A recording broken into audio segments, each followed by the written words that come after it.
Hello everyone, एक बार फिर से आपका स्वागत है हमारे इस चैनल पर। आज हम आपके लिए जो वीडियो लेकर के आए हैं, जो टॉपिक लेकर के आए हैं, वो है आपका इनकम फ्रॉम हाउस प्रॉपर्टी के बारे में। जी हाँ, इनकम फ्रॉम हाउस प्रॉपर्टी का जो है छोटा सा टॉपिक आज हम यहाँ डिस्कस करेंगे। एक तरीके से समरी नोट्स है जो कि बिल्कुल बेसिक का समरी है, बहुत डीपली हम यहाँ डिस्कशन नहीं करने वाले हैं। बट ये बात हम आपको बता सकते हैं कि अगर आप एग्जाम से जस्ट पहले इसको देख रहे हैं तो ये आपको काफ़ी थोड़ा बहुत हेल्प कर देगा। तो चलिए शुरू करते हैं आज का ये टॉपिक। बट उससे पहले अगर आपने अभी तक हमारे चैनल को सब्सक्राइब नहीं किया है या फिर जो है पहली बार हमारे चैनल पे आ रहे हैं तो जाइए पहले चैनल को सब्सक्राइब कर दीजिए, साथ में बने हुए छोटे से बेल आइकन को प्रेस कर दीजिएगा ताकि फ्यूचर में हम जब भी कोई भी वीडियो अपलोड करें तो उसका नोटिफिकेशन जो है आप तक सबसे पहले पहुंच जाए। So let's start the topic.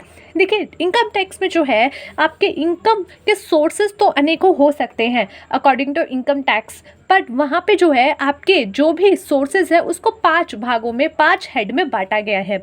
सबसे पहले हेड ऑफ इनकम और सोर्स ऑफ इनकम के बारे में समझिए। सोर्स ऑफ इनकम का मतलब होता है कि आपको पैसा कहाँ से आ रहा है। पैसा कहीं से भी आ सकता है। आपने किसी को चीटिंग की, आपने किसी से पैसा जो है कमाया, आपने सैलरी कमाई, आपने खून पसीने से अपना जो है कमाया या बिजनेस किया, या फिर जो है अदर सोर्सेज आपको मिला, किसी से गिफ्ट मिल गया, किसी से गर्लफ्रेंड बॉयफ्रेंड ने गिफ्ट दे दिया। ये सब क्या है, ये सारे आपके सोर्सेज हैं कि आपको कई जगह से जो है पैसा मिल रहा है। पर ये जितने भी सोर्सेज होंगे उनको 5 भागों में ही बांटा गया है। पहला आपका सैलरी, सेकंड आपका इनकम फ्रॉम हाउस प्रॉपर्टी, तीसरा आपका इनकम फ्रॉम बिजनेस या प्रोफेशन, फोर्थ आपका इनकम फ्रॉम अदर सोर्सेज, और यहाँ पे फिफ्थ यानी आपका इनकम फ्रॉम कैपिटल गेन्स। तो ये क्या है, ये आपके 5 ऐसे हेड्स हैं जिसमें आपके सभी तरीके की सोर्स ऑफ इनकम्स जो है वो बांट दी गई हैं। तो ये 5 हेड में ही आपकी सारी इनकम बढ़ती है। इन्हीं में से एक हेड है आपका इनकम फ्रॉम हाउस प्रॉपर्टी, यानी कि ऐसी जो है आपका ऐसा इनकम जो कि आपको हाउस प्रॉपर्टी से हो रहा है। अब यहाँ पे हाउस प्रॉपर्टी का मतलब क्या है, सबसे पहली बात किसका चार्जिंग सेक्शन क्या है। चार्जिंग सेक्शन है सेक्शन नंबर 22, जो कि बात करता है कि इनकम टैक्स में के तहत जो है बात की जाती है कि आपकी जो प्रॉपर्टी है जिससे आपको जो है इनकम आ रही है वो कब आपका इस सेक्शन के अंडर या फिर इस हेड के अंदर कब वो टैक्सेबल होगी। तो ये बात बताता है सेक्शन 22। अब ये बात है कि आपको जो है इनकम कैसे आ सकती है घर से। क्या घर जाएगा कमा करके लाएगा, मजदूरी करेगा, वो जाएगा अपने 2 पैरों पे? तो बिल्कुल नहीं। इनकम फ्रॉम हाउस प्रॉपर्टी का मतलब ऐसा है कि ऐसी इनकम जो कि आपको आपके घर से मिल रही है। जैसे मैंने जो है, मेरे पास एक बिल्डिंग थी, मैंने उसको किराए पे चढ़ा दिया, मुझे वहाँ से रेंट आ रहा है, that is a income from house property. वो क्या है, इनकम है मेरी हाउस प्रॉपर्टी से। तो वो बात यहाँ पे की गई है। तो यहाँ पे annual value of property is taxable under the head of income from other sources, sorry income from house property. यानी कि ऐसा वैल्यू, ऐसा एनुअल वैल्यू जो आपको उस प्रॉपर्टी से मिल रहा है वो जो है कहाँ पे टैक्सेबल होगा, वो होगा इनकम फ्रॉम हाउस प्रॉपर्टी। आपके जितने भी हेड्स हैं ना उन सब में अलग अलग जो है कैलकुलेशन कर ली जाती है कि इसमें कितना इनकम आपका बना, इसमें कितना टैक्सेबल इनकम बना, और फिर वो सारा जोड़ करके उस पर टैक्स कैलकुलेशन होती है। अब यहाँ पे जो है आपका इनकम फ्रॉम हाउस प्रॉपर्टी आप कैलकुलेट करोगे तो पहली बात कि ये आपकी कौन सी हाउस प्रॉपर्टी है या फिर किस किस को इंक्लूड किया जाएगा। लेट सपोज मेरी एक प्रॉपर्टी है, मेरे पास एक लैंड है, सिर्फ लैंड है, उस पर कुछ नहीं है, कोई कमरा नहीं है, कोई दीवारें नहीं है, खुला लैंड है। तो उस सिचुएशन में क्या है, अगर मैंने वो किराए पे चढ़ा दिया, अगर मैंने जो है आस पड़ोस में कहीं कुछ शादी वादी थी, उन्होंने कहा कि भाई हमें अपना थोड़ा सा एरिया दे दो, हमें तुम्हारे लैंड पे काम करना है, थोड़ा सा हमें उसको यूज़ करने के लिए दे दो। मैंने कहा चलो ठीक है ले जाओ। उन्होंने मुझे एज अ रेंट थोड़ा 4-5 हज़ार रुपये भी दे दिए। तो क्या वो टैक्सेबल होगा? क्यों, या अगर होगा तो क्यों और क्यों नहीं? तो देखो, वो चीज़ टैक्सेबल नहीं होगी। इस सेक्शन के तहत, इस एक्ट में सीधा सीधा बोला है कि इनकम फ्रॉम हाउस प्रॉपर्टी में वो चीज़ें आएंगी जहाँ पे आपकी जो प्रॉपर्टी है वो बिल्डिंग होगी, यानी कि इसमें जो है बिल्डिंग को इंक्लूड किया गया है, और लैंड प्लस बिल्डिंग, यानी कि लैंड भी है और थोड़ा सा बिल्डिंग भी है। आधे पोर्शन में आपने बिल्डिंग करा रखी है, आधा लोन निकाल रखा है कि भाई हम जो है बरामदा सा निकाल रखा है, तो दैट इज़ ओके। अगर वहाँ से इनकम आ रही है, वो रेंट आ रहा है, तो इसके तहत आपका जो है टैक्सेबल होगा इनकम फ्रॉम हाउस प्रॉपर्टी के तहत। पर अगर वो बिल्कुल लैंड है, बिल्कुल साफ चपट है, बिल्कुल गंजे के सर की तरह चपट है, तो उस सिचुएशन में क्या होगा, वहाँ से जो आपको इनकम आ रही है वो इनकम फ्रॉम हाउस प्रॉपर्टी में नहीं आएगी, वो आपकी जाएगी इनकम फ्रॉम अदर सोर्सेज में। Income from plot of land is not taxable under income from other house property, यानी कि प्लॉट जो है या लैंड है उससे अगर इनकम आ रही है तो वो इसके तहत टैक्सेबल नहीं है। Assessee must be owner. अब जिसके पास वो इनकम आ रही है, जैसे मेरे पास इनकम आ रही है, मेरे पास इनकम आ रही है उस प्रॉपर्टी की, तो मैं अगर ऑनर हूँ तभी वो इसके तहत जो है टैक्सेबल होगा, अदरवाइज नहीं होगा। अब आप कहेंगे इसका मतलब ही क्या है, तेरे पास आ रही होगी तो भाई तेरा होगा तभी तो तेरे पास आ रही है। भाई सपोज़ करो मैं जो हूँ किसी और की जो है प्रॉपर्टी उठा करके उसको आगे दोबारा से जो है एक तरीके से रेंट पे चढ़ा रही हूँ, ऐसा भी तो सिचुएशन हो सकता है ना, आगे किसी से रेंट पे लिया हुआ है और किसी और को दे रही हूँ। इसको कहा जाता है सबलेटिंग, यानी कि सबलेटिंग का कॉन्सेप्ट इसको बोला जाता है। तो यहाँ पे मुझे भी इनकम मिलेगी, भले ही वो मेरे ऑनरशिप नहीं है पर मुझे इनकम मिल रही है, मुझे उससे कुछ अमाउंट मिल रहा है। तो ये जो है इस सिचुएशन में जो अमाउंट मुझे मिल रहा है वो मेरे हाथ में जो है टैक्सेबल होगा किस सेक्शन किस हेड के तहत, वो होगा इनकम फ्रॉम अदर सोर्सेज के तहत। पर यहाँ पे क्यों ऐसा होगा, क्योंकि मैं उसकी ऑनर नहीं हूँ, तो इसीलिए जो ऑनर है, जो असेसी है, जो उस वो ऑनर होगा तभी उसका जो है वो अमाउंट, वो इनकम जो है इनकम फ्रॉम हाउस प्रॉपर्टी के तहत टैक्सेबल होगी। यहाँ पे बोला गया है if assessee is using the property for his on business. देखो अब क्या होगा, जैसे कि मेरा बिजनेस है, मैं कोई बिजनेस करती हूँ, कोचिंग चला रही हूँ या फिर कोई प्रोफेशन है, और उस सिचुएशन में मैं ऐसी बिल्डिंग यूज़ कर रही हूँ जो बिल्डिंग क्या है, मेरी खुद की बिल्डिंग है। तो ऐसी सिचुएशन में क्या होगा कि अगर आपकी खुद की बिल्डिंग है, यानी असेसी की कोई बिल्डिंग है और वो उसको अपने ही बिजनेस या फिर अपने ही प्रोफेशन के लिए यूज़ कर रहा है, तो वहाँ पे उस सिचुएशन में क्या है कि उससे मिलने वाली कोई भी अगर इनकम हो रही होगी या उससे उसको जो है अलग से कैलकुलेशन नहीं की जाएगी। उससे को क्या किया जाएगा, अगर वो जो है प्रॉफिट डिक्लेयर कर रहा है, प्रॉफिट अगर वो उसका टैक्सेबल हो रहा है पीजीबीपी के अंदर, यानी profit and gain from business and profit professional के अंदर, अगर वो अपना जो है टैक्सेबल कर रहा है अपना प्रॉफिट, तो उस सिचुएशन में इसको यानी कि इनकम फ्रॉम हाउस प्रॉपर्टी को अलग से कैलकुलेट करने की ज़रूरत नहीं है। बट वहीं पे अगर वो असेसी जो है income from business and profession में अपनी प्रॉफिट नहीं ला रहा, प्रॉफिट को उसके तहत टैक्सेबल नहीं कर रहा, तो उस सिचुएशन में क्या होगा, उस सिचुएशन में हाउस प्रॉपर्टी का जो भी इनकम होगा वो अलग से कैलकुलेट किया जाएगा। अब बात करते हैं इसका कंप्यूटेशन कैसे होता है, एक बार उस पर नज़र मार लेते हैं। सबसे पहले आप क्या करेंगे, आप दो चीज़ें देखेंगे।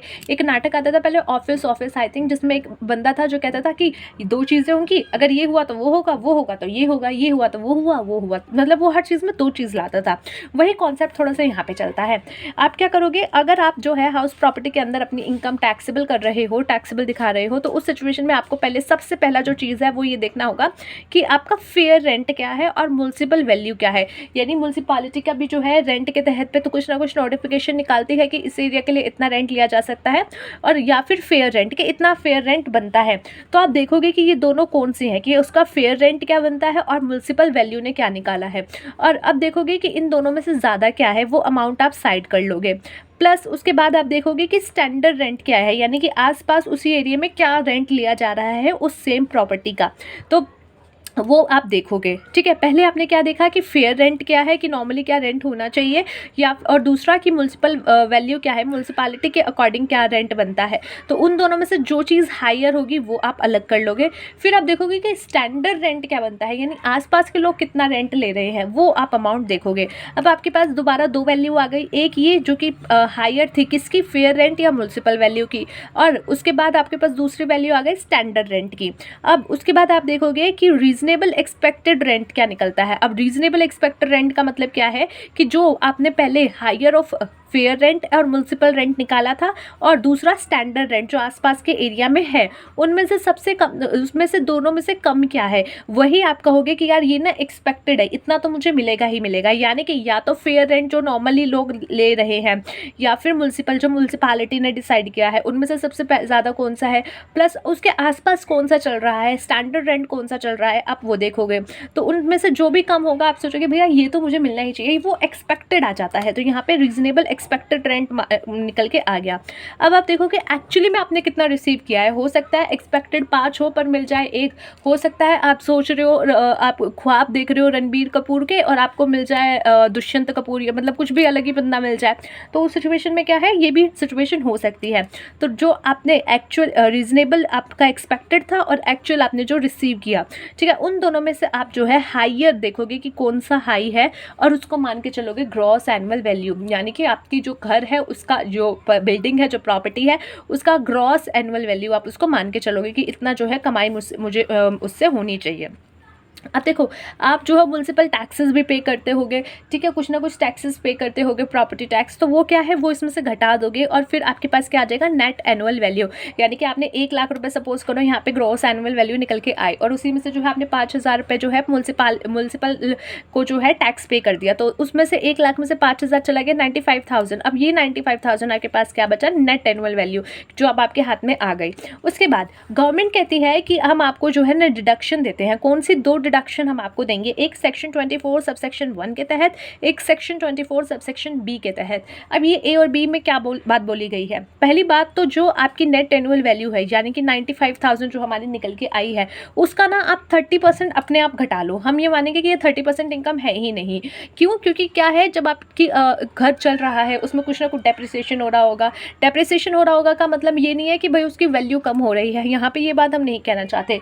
लेट सपोज आपका जो है घर है, आपके बच्चे बहुत अभी छोटे हैं, पेन पेंसिल लेके कहीं भी चलाने लग जाते हैं, तो वो क्या है, आपको पेंट कराना पड़ेगा। आपने यूज़ किया, आपकी ईंट पत्थर निकल रही होगी, कहीं से कुछ खुरुच रहा होगा, ठीक है, कोई चूहा वूहा कुछ करके चला गया, तो ये सब क्या है कि आपके घर में कुछ ना कुछ चेंज जो है काम हो रहा होगा, होना होगा। तो इसलिए 30% आप उसमें से घटा लो कि भाई आपको अगर 1 लाख रुपए की जो है नेट एनुअल वैल्यू मिली है, तो उसमें से 30% यानी कि 30,000 रुपये आप घटा लो। बाकी का जो 70% मिला, हम उसी को कहेंगे कि यही आपकी इनकम है, ठीक है। पहली तो सेक्शन हुई 24 सबसेक्शन 1, पर एक और सेक्शन है जो कि है सेक्शन 24 सबसेक्शन बी, जो कि कहता है कि भाई अब तुमने घर बनाया है, घर आशियाना होता है, और आज के टाइम में घर बनाना बहुत मुश्किल है गाइस, बहुत मुश्किल।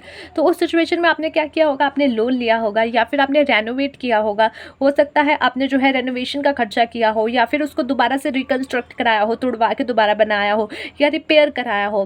तो इन सब चीज़ों के लिए आपने क्या लिया होगा, आपने लिया होगा लोन। और अगर आपने लोन लिया है तो उसका जो है इंटरेस्ट पे हम क्या करेंगे, हम आपको जो है वो इंटरेस्ट आप यहाँ से काट लीजिए। कुछ सिचुएशन अब इंटरेस्ट की कब कितना कटेगा या फिर कितना मैक्सिमम अलाउड होगा, वो अलग बात है, ठीक है। तो वो आपका जो है इंटरेस्ट यहाँ पर आप घटा लीजिए, और हम उसके बाद भी अगर कुछ बचा तो फिर वो हम उसको मानेंगे कि वो आपका टैक्सेबल इनकम है, इनकम फ्रॉम हाउस प्रॉपर्टी। तो वो आपकी निकल के आ जाएगी इनकम फ्रॉम हाउस प्रॉपर्टी। तो इस तरीके से कैलकुलेशन होगी आपकी इनकम फ्रॉम हाउस प्रॉपर्टी की।